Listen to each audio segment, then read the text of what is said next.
Listo.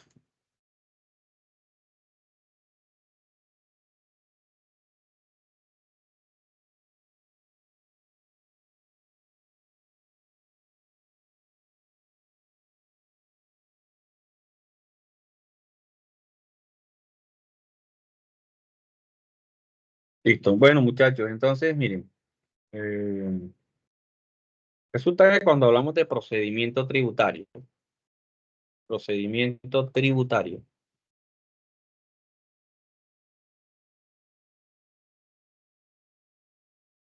quita esto. Cuando hablamos de procedimiento tributario, pues en su momento indicábamos que era ese proceder, tanto de contribuyentes como de la administración tributaria, para hacer recaudar los impuestos a los cuales se encuentran sujetos los contribuyentes. Por parte del contribuyente, evidentemente, son aquellos mecanismos que él tiene para ejercer ese derecho a la defensa, que se cumpla como tal el debido proceso, ¿no? Cuando hablamos de procedimiento tributario, este puede aplicar a cualquier declaración, no solamente del impuesto de renta y complementarios, sino de cualquiera como tal.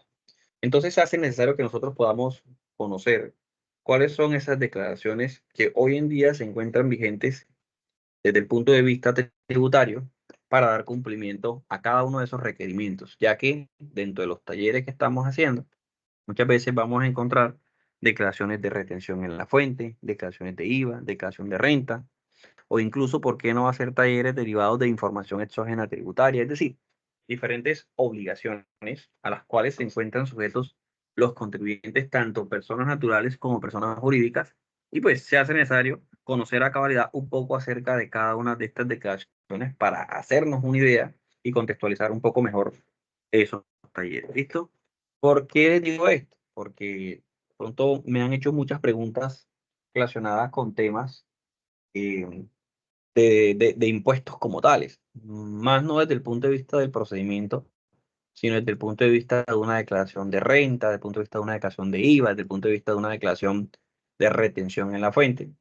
Bueno, vamos a dar una clase en donde hable un poco a nivel general de cuáles son esas declaraciones y cómo se pueden presentar dentro de una sociedad para el punto, para, para la contextualización de lo que venimos haciendo, que es procedimiento tributario en general. ¿Listo? Entonces, lo primero que les indico es que cuando hablamos de obligaciones tributarias, existen dos tipos de obligaciones. La primera es denominada una obligación formal, ¿no? Y la segunda, una obligación sustancial, ¿no? Desde el punto de vista tributario, existen estas dos obligaciones, la obligación formal y la obligación sustancial. ¿Qué es la obligación formal? Es aquella que no genera pago de un impuesto, ¿ok? No genera el pago de un impuesto. Como por ejemplo, inscribirse en el RUT, ¿sí? La inscripción del RUT es una obligación formal. ¿Por qué? Porque cuando yo me inscribo en el Registro Único Tributario, no hay ningún valor que pagar. Inscripción del RUT. Otra obligación formal es, por ejemplo, la obligación de emitir resolución de facturación. La resolución de facturación no genera ningún pago, ningún impuesto se deriva de esta obligación, pues que la DIAN tiene. Pero sí debemos hacerla, ya que si no tengo la resolución de facturación, no puedo generar facturas. Y si no genero y si genero facturas sin la resolución de facturación, pues obviamente ahí sí va a haber sanciones relacionadas con la parte tributaria por el incumplimiento de esto, pero el pago no se genera por no tener la resolución, sino por facturar sin la resolución. ¿Ok? Entonces, el sacar el documento como tal, el trámite no genera ningún costo, no genera ningún impuesto por pagar, pero el facturar sin ella sí generaría sanción. Entonces, se considera una obligación formal. En cuanto a las obligaciones sustanciales, ya estas son aquellas que sí generan el pago de un impuesto. ¿Listo? Entonces, vamos a hacer aquí, estas no generan pago de impuesto. Y la obligación formal sí genera pago de impuesto. ¿Listo? Sí genera pago de impuestos. Entonces, dentro de estas obligaciones sustanciales, aparecen todo el compendio de declaraciones que ustedes conocen. Por ejemplo, la declaración de renta y complementarios es una declaración sustancial, porque de su liquidación se genera un impuesto por pagar. La declaración del IVA también es una declaración sustancial, porque de ella se deriva un impuesto por pagar. ¿Listo? Entonces, ambas pues son obligaciones, pero una me genera pago por impuesto y la otra no me genera pago por impuesto. Entonces, la obligación sustancial genera pago y la obligación formal no genera pago, pero hace parte integral de la obligación. O sea, necesito cumplir con las obligaciones formales para dar cumplimiento a la obligación sustancial. ¿Ok? En este orden de ideas quiero enfrascarme en este tipo de obligaciones sustanciales, ya que existen muchísimas declaraciones o muchas obligaciones, a las cuales nosotros debemos tener presente algunas consideraciones. Y empiezo por esa que comentaba. La primera de ellas, declaración de renta y complementarios. Pues resulta que esta comparación, por hacerles una pequeña aclaración, pues muy precisa de lo que contempla. Ustedes saben perfectamente que esta declaración aplica tanto para personas jurídicas como para personas naturales. ¿Listo? En cuanto a esta obligación de las personas jurídicas, encontramos que esta declaración se presenta de forma anual y se declara para este año entre los meses de mayo y junio de cada año. ¿Listo? Normalmente es entre los meses de abril y mayo de cada año. Entonces, ya depende del calendario tributario, depende de las fechas que la norma defina para la presentación de estas, pero es una declaración anual que se declara entre esos meses, entre los primeros meses de cada anualidad. ¿Listo? Es una declaración anual que se declara en los meses de abril y mayo. El formulario que se utiliza para esta presentación es el formulario 110. Formulario 110 del impuesto de renta. Ustedes ya lo vieron el semestre pasado. Entonces, ahí les indico sobre. ¿Qué pasa con este impuesto, pero desde el punto de vista de las personas naturales? Que es un impuesto también anualizado, pero al tratarse de personas naturales, ya el periodo de presentación no se hace los primeros meses del año, sino se hace entre los meses de agosto y octubre de cada año. Es decir, que para este año, en el mes de agosto inician los vencimientos y terminan los vencimientos en octubre, de acuerdo a lo que contempla el Estatuto Tributario. El formulario que se utiliza puede ser el 210 o puede ser el 110.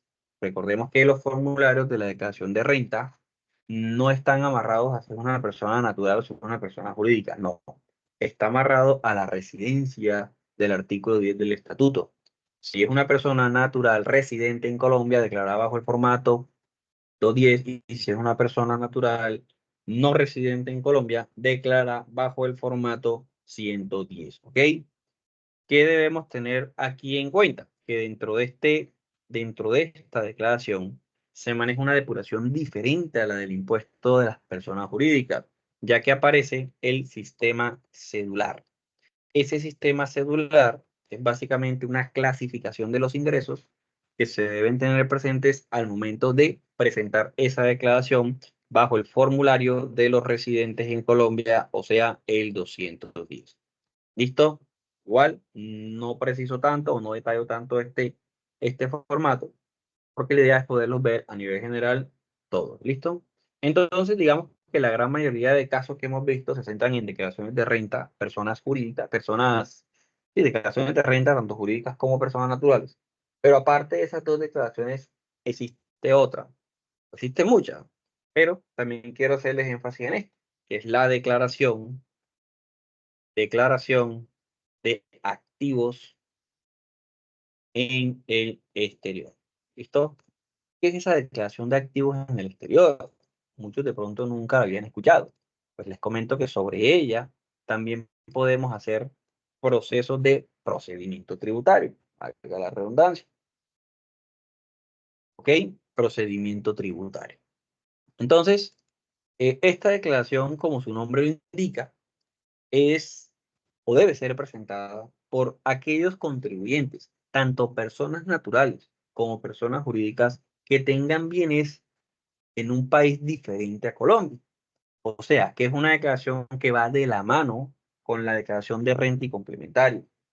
Tributariamente hablando, tributariamente hablando, esta declaración se declara o se presenta dentro del formulario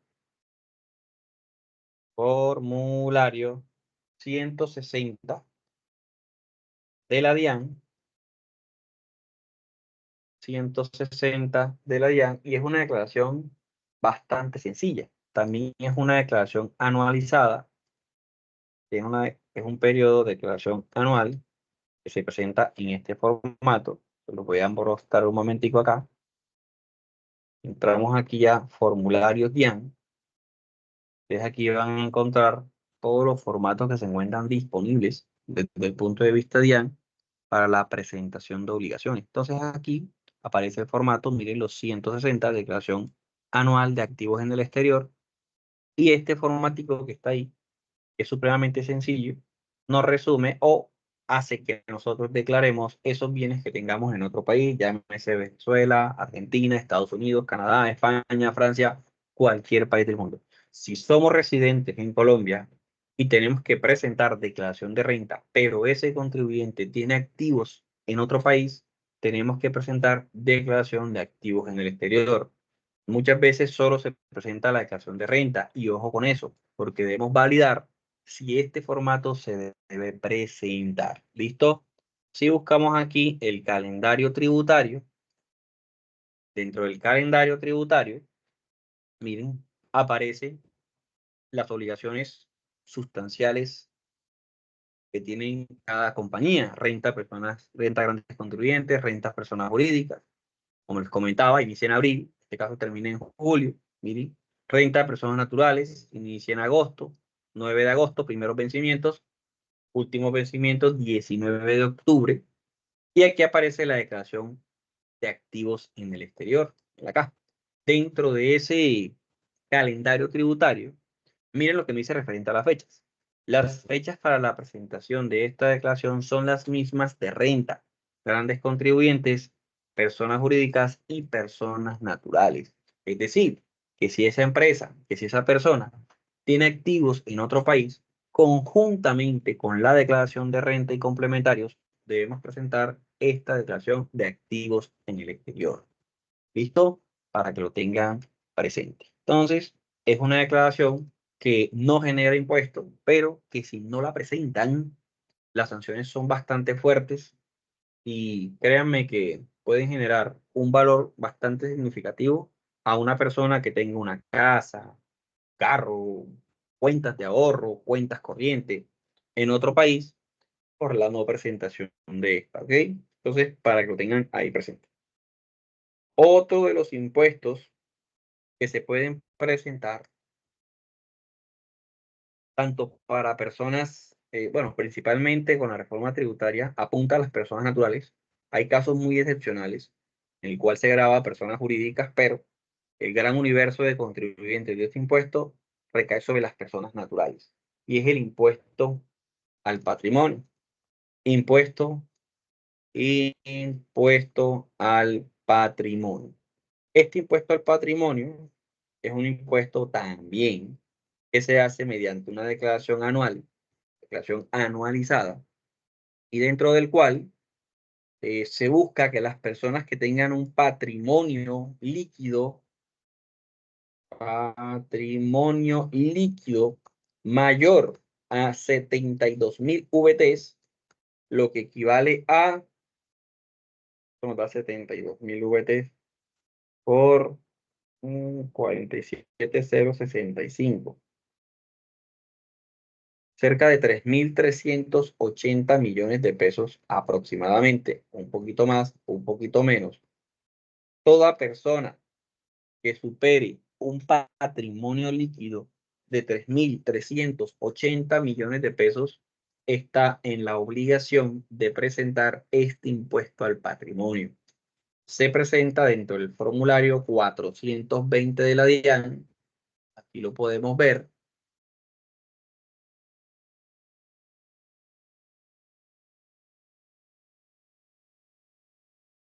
Lo podemos ver, formato 420, se llama Declaración del Impuesto al Patrimonio 420. Y pues es un formato también sencillo. Realmente el diligenciamiento de estas declaraciones no es complejo, pero recordemos que muchas veces se omiten por falta de conocimiento referente a estas obligaciones que están aquí latentes. ¿Listo? Impuesto al patrimonio, declaración anual, formulario 420, y solamente se aplica si la persona supera 3.380 millones en patrimonio líquido. Recordemos que cuando hablamos de patrimonio líquido es la diferencia entre el patrimonio bruto, que es igual a hablar de activos, menos activos, menos los pasivos, o sea, las deudas. ¿Ok? Patrimonio líquido será igual a activos menos pasivos, o patrimonio bruto menos deudas dentro de la declaración. ¿Listo? Entonces ya se van dando cuenta ustedes que realmente el tema impositivo en Colombia es bastante fuerte. Existen muchas declaraciones, existen muchos impuestos y cada uno apunta a un sector diferente dentro de esa dinámica de contribución al Estado. Aparte de estos, no podemos obviamente dejar de hablar del IVA, de la declaración del IVA o declaración del impuesto sobre las ventas. El impuesto sobre las ventas o el impuesto al valor agregado es una declaración que tiene una periodicidad bimestral, bimestral o cuatrimestral. Es decir, puede ser presentado cada 2 meses o puede ser presentado cada 4 meses. ¿De qué depende esto? Según el artículo 600, vamos a leer si es el artículo 600. A ver, artículo 600 del Estatuto Tributario. Sí.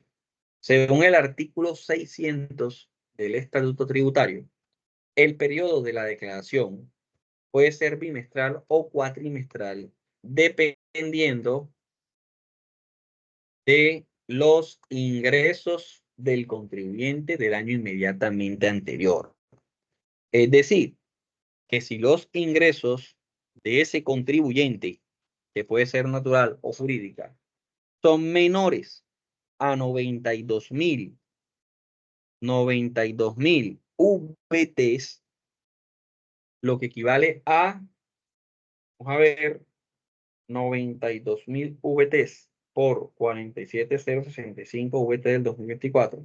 Estamos hablando cerca de 4.329 millones de pesos. Obviamente yo aquí redondeo, pero la cifra precisa es otra, ¿no? Cerca de los 4.330 millones de pesos. Si una empresa o si una persona obtiene ingresos inferiores a 4.000 millones de pesos, está obligado a presentar declaración de IVA de forma cuatrimestral. ¿Listo?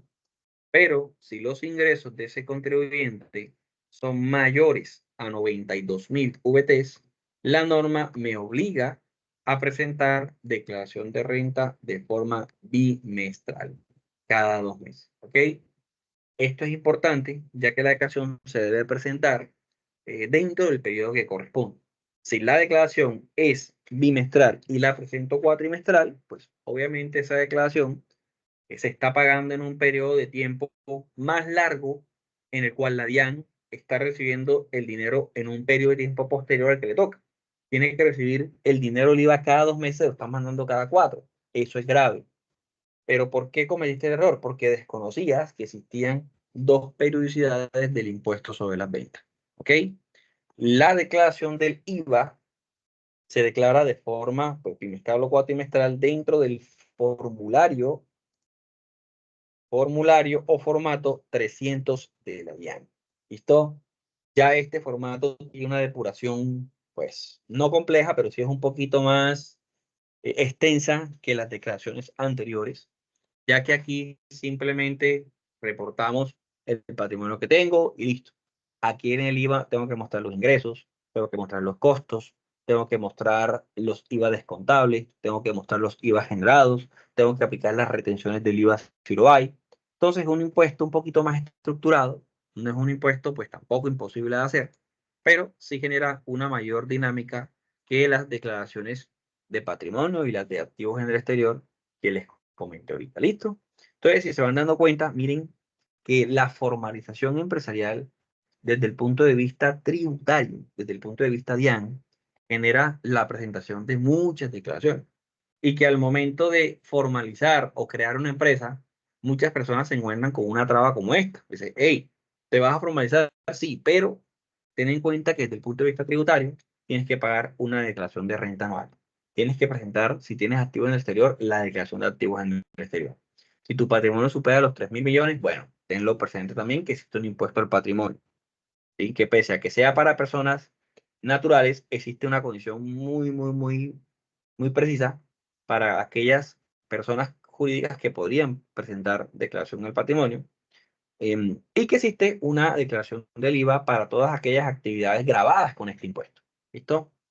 Entonces miren que muchas personas que desconoce esto se asusta y dice, pero ¿cómo va a ser? O sea, ¿cómo voy yo a crear una empresa? No tengo ni idea de nada de lo que me estás hablando.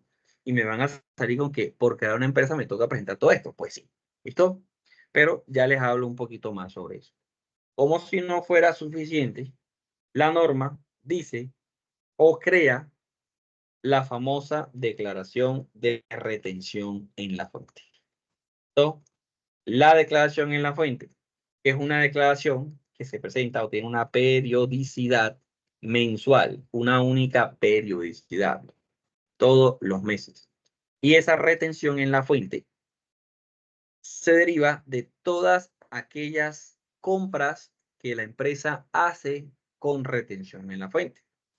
Sabemos que existe la tablita de retención en la fuente que me dice que si yo compro, pues voy a aplicar el 2.5% a esa empresa si supera una base. Que si yo contrato a alguien para que me preste un servicio, también existe una tarifa y existe una base. Para los honorarios, para todo existe una tarifa y para todo existe una base grabada. Pues eso que yo les cuento a esos contratistas, a esos proveedores, por el suministro de la mercancía o por el suministro del servicio, eso que yo les quito a ellos, los tengo que presentar en una declaración llamada declaración de retención en la fuente todos los meses, que es el anticipo del impuesto de renta.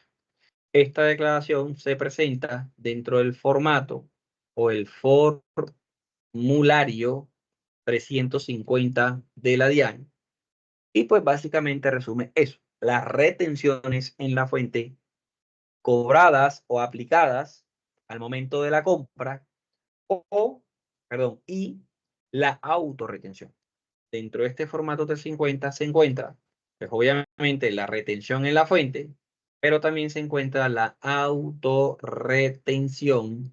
especial, autorretención especial en renta que la norma creó a raíz de la derogatoria del CRE, del impuesto para la equidad B.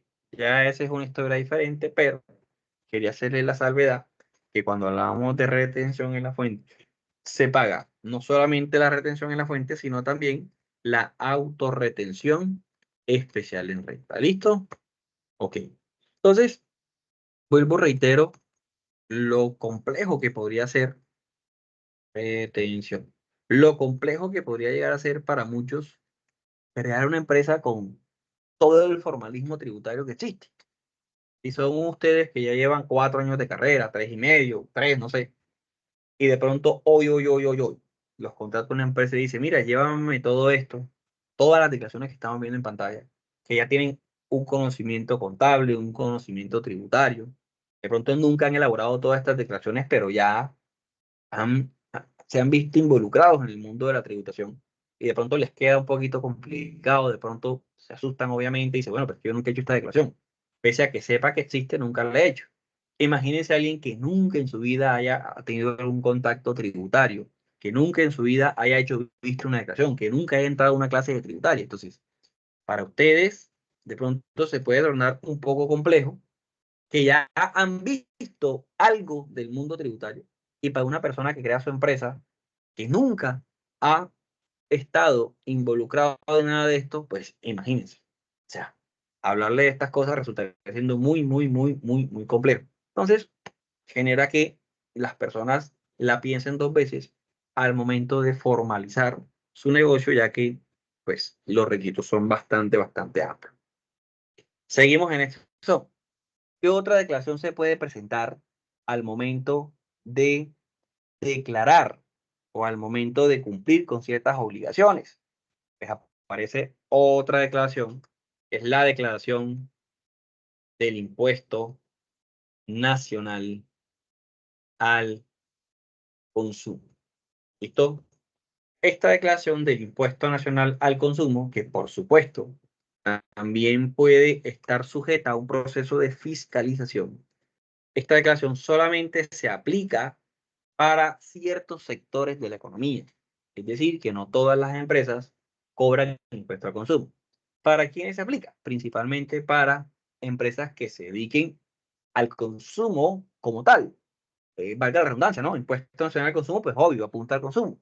Entonces, ahí aparecen las panaderías, las heladerías, los restaurantes, los bares, eh, empresas que se encarguen del suministro. Si tú llegas a comprar a un restaurante, estás consumiendo una alimentación, entonces ese consumo está grabado con un impuesto, no con IVA, sino con impuesto al consumo.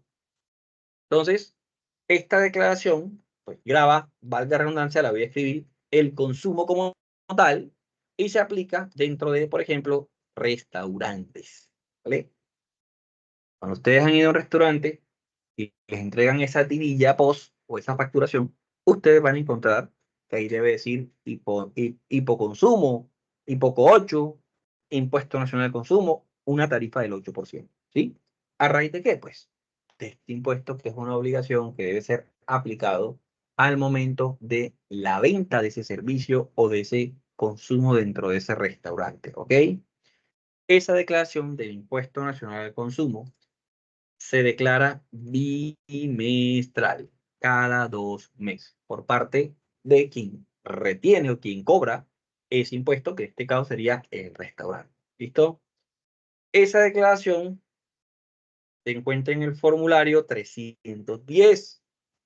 Anteriormente los restaurantes estaban grabados con IVA, pero por ahí se dijo que no, que bueno, se creó el impuesto nacional de consumo hace un par de años atrás y reemplazaron prácticamente este tipo de impuestos, este tipo de impuesto IVA por el impuesto nacional al consumo. ¿Ok? También es una declaración sencilla, pero como les digo, nunca la han visto, puede ser que nunca la hayan liquidado, pero aquí ustedes en esta página de AM, si son un poquito curiosos y quieren revisar el tema impositivo, van a encontrar todas las declaraciones. Ahí está la del impuesto nacional al consumo. Bien. Y pues es una declaración que no tiene tantas casillas, tantas cosas. Aparece cuál es el monto, la base del impuesto, el impuesto pagado y las tres tarifas que existen referente al impuesto nacional al consumo. ¿Ok? Aquí las podemos ver.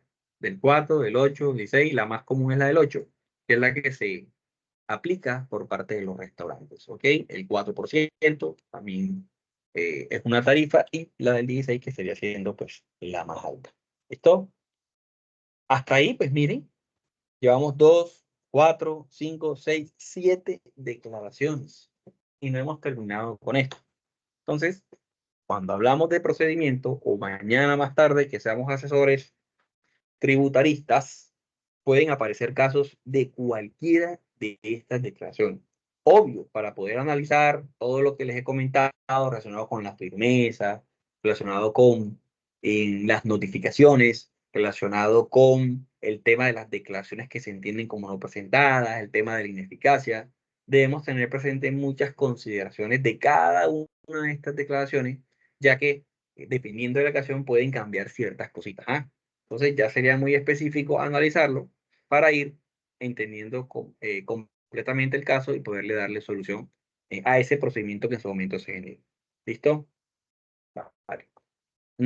Otro impuesto, bueno, no puedo omitir, no puedo eh, dejar esta lista sin hablarles de uno que ha cogido bastante fuerza, uno que en los últimos años ha sido, digamos, el más opcionado por muchos contribuyentes y es el impuesto simple consolidado o el impuesto del RST, régimen simple de tributación. Muchos de ustedes han escuchado este impuesto simple. ¿Listo? Han escuchado el impuesto del régimen simple de tributación. Algunos tienen un conocimiento más fuerte que otros con este impuesto. Otros de pronto sí lo han escuchado, pero nunca lo han estudiado. Entonces, está como muy disparejo el tema ahí en cuanto a conocimiento de este impuesto. Pues, ¿qué les puedo decir? Lástima, no puedo explicarles este tema porque este tema no corresponde a esta asignatura, pero les digo, pelados, muchachos, si ustedes no conocen el régimen simple, de verdad que lo estudien porque es muy, muy importante y muchas empresas hoy en día se están acogiendo a este nuevo sistema de tributación. Pero a grosso modo, ¿en qué consiste el régimen simple? Como les comentaba al principio, un empresario que quiera formalizarse y tú le sales con todo esto, ¿y qué va a pensar? ¿Cómo así que me toca presentar 7, 8 declaraciones al año? O sea, al año no, perdón. Si hablamos de retención a la fuente, son 12 al año, una por cada mes. Si hablamos del IVA bimestral, serían 6. Ya llevamos 18 declaraciones. Súmale la retención en la fuente, 19. Súmale la retención activa en el exterior, 20. Súmale las declaraciones del ICA, que tampoco hemos hablado de ICA. Ya la voy a incluir. Antes del simple vamos a hablar del ICA. Se me estaba escapando. La declaración del ICA también debe estar presente en esta lista. El ICA es un impuesto territorial, ¿ok? Quiere decir que es recaudado por cada territorio, por cada municipio, por cada, en este caso, distrito de Santa Marta, ciudad, como quieran llamar, ¿ok? El ICA es un impuesto que se aplica por cualquier actividad comercial, industrial o de servicio que se desarrolle o que se aplique dentro de un territorio determinado. Para el caso de nosotros, el ICA lo cobra el distrito de Santa Marta. ¿Listo? Y ese distrito de Santa Marta, dentro de la página de la alcaldía, tiene un formulario en línea. Ese formulario que no tiene número es por donde se presenta la declaración anual del impuesto de industria y comercio. Es una declaración también anualizada, pero el distrito ha definido que aparte de esa declaración anualizada, se deben presentar las declaraciones de autorretención de ICA bimestral. O sea, que debo presentar una declaración anual, pero en cada bimestre debo hacer una declaración de anticipo de ese impuesto del ICA a través de la figura de autorretención. ¿Listo? Entonces, ya esa declaración, esa obligación del ICA se convierte en 7 declaraciones anuales, 6 declaraciones bimestrales, cada 2 meses presento una, y la declaración anual que resume las 6 declaraciones como tal. ¿Listo? Entonces, si nosotros sumamos 12 más 6 más 6, bueno, en total son aproximadamente 30 declaraciones por año. 30 declaraciones por año que debe hacer una empresa en Colombia. Entonces, dividimos 30 entre 12. En promedio, mensualmente, en promedio, estamos hablando de 2.5 declaraciones por mes. Y si tú presentas una de esas 30 declaraciones tarde, sanción. Si tú presentas una de esas declaraciones con error, sanción. Es decir, el tema fiscal, de fiscalización de la DIAN cada día está más fuerte. que el tema de fiscalización de la DIAN cada día es más delicado, porque esas 30 declaraciones que yo les estoy mostrando aquí, ya hoy en día la DIAN tiene la información a través del sistema de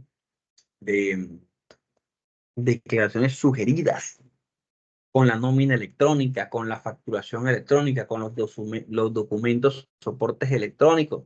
Todos esos documentos que hoy en día tienen transmisión electrónica a la DIAN, generan eso, generan que la DIAN ya tenga la información antes de hacer la declaración como tal. Y si la declaración no les concuerda, pueden abrir un proceso de fiscalización por inexactitud, por corrección, por lo que sea. Pero ya la información la tienen de antemano. Entonces, para resumirles la historia, el impuesto unificado simple nace como una posibilidad de entrar al mundo de la formalización sin tener todos estos requisitos presentes, sin tener todas estas declaraciones que se encuentran presentes en el régimen ordinario. Entonces la DIAN dice, señores, entendemos que el sistema tributario de nuestro país es complejo. Vamos a crear un nuevo sistema para que las personas se formalicen y puedan empezar a tributar de una manera más sencilla, de una manera más simple. De ahí el nombre, ¿no? Régimen simple de tributación. O sea, que se asume es el sistema más fácil para presentar declaración en nuestro país, Colombia. ¿Ok? Entonces, el régimen simple nace inicialmente como el monotributo. Bueno, un impuesto diferente, pero antes del régimen simple se incursionó con un impuesto llamado el monotributo. Mono, una sola persona, tributo, pues impuesto. Entonces, un solo impuesto. Esa declaración del monotributo recopilaba todas las declaraciones en una sola y la intención era esa. ¿Listo? ¿Qué pasó con el régimen simple? Bueno, a raíz de que el monotributo no dio chicle, el monotributo no pegó, en un segundo intento el Estado colombiano, para generar un impuesto sencillo, crea el régimen simple de tributación. Este sí tuvo bastante acogida. Este sí generaba unos beneficios reales para las personas, ya que su sistema de depuración era mucho más fácil que hacer todas estas declaraciones que están ahí arriba. Entonces se creó el régimen simple de tributación. Y dentro de sus condiciones, para que fuera una declaración simple, se dijo, el que presente esta declaración o la persona que se inscriba dentro del régimen simple de tributación, que obviamente debe cumplir con unos requisitos que da la norma en el artículo 906 del estatutario, si mi memoria no me falla, tendrá dentro de una única declaración lo siguiente: la declaración anual del ICA y por supuesto los 6 bimestres. O sea, no tendrás que presentar declaración de ICA anual ni declaración bimestral de ICA, porque al presentarla del impuesto simple, eso está incluido. ¿Listo? No tendrás que presentar retención en la fuente. Es decir, el formato 350 se va. ¿Por qué? Porque la retención en la fuente es el anticipo del impuesto de renta. Y si tú no eres responsable del impuesto de renta porque no tienes que presentar declaración, tienes que presentar otra declaración diferente llamada simple, pues obvio, ni te van a aplicar retención, ni tú vas a aplicar retención al momento de la compra. O sea que no hay retenciones, no hay anticipo de impuesto y no hay retenciones por pagar, porque el formato la tiene incluido. ¿Listo? Tampoco deberán pagar el impuesto nacional al consumo. Bueno, pagar no deberás liquidar declaración formulario 310, ya que dentro de este formulario del simple se encuentra incluido el impuesto nacional al consumo. En un único formulario, tú vas a presentar las declaraciones que están ahí arriba. Bueno, algunas, no todas, pero la gran mayoría. El ICA, la retención en la fuente, el impuesto nacional de consumo y cerramos con el IVA. Es decir, que si tú estás en el régimen simple de tributación, no tienes que presentar un IVA bimestral. Presentas en una única declaración, ahí está el IVA, el impuesto de consumo, la retención en la fuente y el ICA. Unifica varios impuestos en una única declaración. Te evitas tener que presentar 12 declaraciones de retención en la fuente, 6 declaraciones de IVA, 6 declaraciones de impuesto nacional al consumo. Ya estamos hablando de 24 declaraciones. 6 declaraciones de autorretención. 30 declaraciones. Una declaración anual de ICA. Es decir, te ahorras la presentación de las declaraciones que incluyen este impuesto del régimen simple. ¿Listo? El tema del IVA sí hay que tener cuidado porque, pese a que se encuentra incluido dentro del régimen simple de tributación, la norma pide que, aparte, al finalizar del año, se elabore una declaración de IVA unificada. ¿Ok? Una declaración anual. Se presenta por allá en el mes de febrero de cada año y pues es el resultado de las 6 declaraciones bimestrales del impuesto simple. Porque en este impuesto el IVA se encuentra clasificado por sección. ¿Listo? La declaración del régimen simple también es anual. Esta es una declaración anual. ¿Listo? Entonces se debe presentar todos los años, pero también generaron anticipos bimestrales. Con anticipos bimestrales. ¿Listo? Declaración anual con anticipos bimestrales. Esos anticipos se declaran en el formulario, vamos a buscarlo por acá, 2593. ¿Listo? Entonces, si se dan cuenta, en esos anticipos, en ese formulario 2593, aparece, miren, liquidación del impuesto simple. Aquí está, aquí liquido el impuesto simple. Aquí aparece liquidación del impuesto nacional al consumo. Esta es la sección. O sea, está dividido, está fraccionado por cada impuesto de forma independiente en cada casilla. Aquí aparece el impuesto al consumo, aquí aparece la liquidación del impuesto a las ventas. Entonces, miren que es un formato que resume prácticamente los impuestos detallados ahí arriba, algunos no, otros sí, pero que te quitan de encima la presentación de muchas declaraciones si te vinculas en este régimen. Obviamente este régimen tiene unas connotaciones completamente diferentes. Por ejemplo, no se paga impuestos por la renta líquida gravable, sino que se paga impuesto por el ingreso bruto obtenido por parte del contribuyente.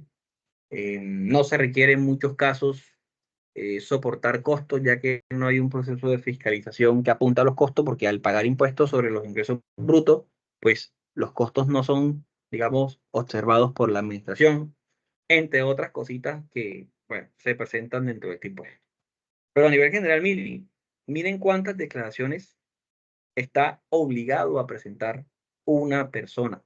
Puede ser jurídica o natural en Colombia, dependiendo de lo que esta persona haga. ¿Sí ven? Y para cada uno de ellos, vuelvo y repito, se puede generar un procedimiento tributario, obvio, tendríamos que analizar para saber por dónde nos metemos. ¿Listo? Entre otras cosas como información exógena, que ya no es una declaración, pero sí es una información que genera también procesos de fiscalización bastante fuertes. ¿Sí? Ahí se las dejo indicadas, pese a que no sea una obligación sustancial que derive un pago de un impuesto, también, digamos, marca un punto fuerte dentro de estos procesos de fiscalización de la ley. Hasta ahí, ¿tienen alguna pregunta, alguna duda? ¿Todo claro?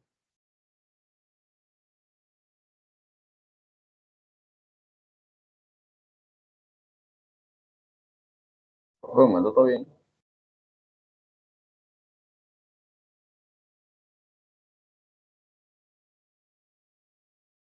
¿Listo? Bueno, no se desconecten. Yo voy a cerrar la clase ahorita. Voy a cerrar la grabación. eh, pero ya sigo con ustedes, ¿vale? Entonces, espero haya sido, pues, claro todo lo que les comenté, ya que realmente es un tema supremamente importante. Cuando muchos de ustedes llegan a las empresas y no saben así se sienta cuáles impuestos tienen que presentar. Recordemos que cada empresa, cada sector tiene unas obligaciones tributarias generales que aplican para todas las empresas, pero hay unas que son muy específicas, que sí depende de qué empresa sea, de qué actividad realice, para saber cuáles declaraciones está obligada a presentar o no, como por ejemplo la declaración del impuesto al consumo, que no la vas a presentar siempre, pero depende de dónde estés. Si trabajas en un restaurante, pues obviamente la tienes que incluir dentro de esa lista. y que muchos, cuando llegan a esas empresas, tienen esa duda de saber, bueno, ¿será que tengo que presentar esta declaración? ¿Será que no? Entonces, la idea de hoy es que ustedes puedan saber un poco acerca de esas declaraciones que les estoy comentando, que son bastante importantes y que siempre van a estar presentes dentro del mundo tributario. ¿Listo? Me han hecho muchas preguntas acerca de declaraciones como estas. Cuando les coloco un taller de retención a la fuente, me preguntan cosas de retención como que bueno, cosas relacionadas con este impuesto.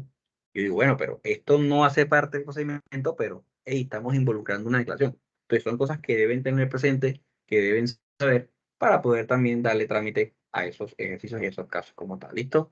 No siendo más, entonces espero que haya sido supremamente claro y quedamos ahí pendiente para una próxima oportunidad. Ya saben, no se vayan, no se vayan.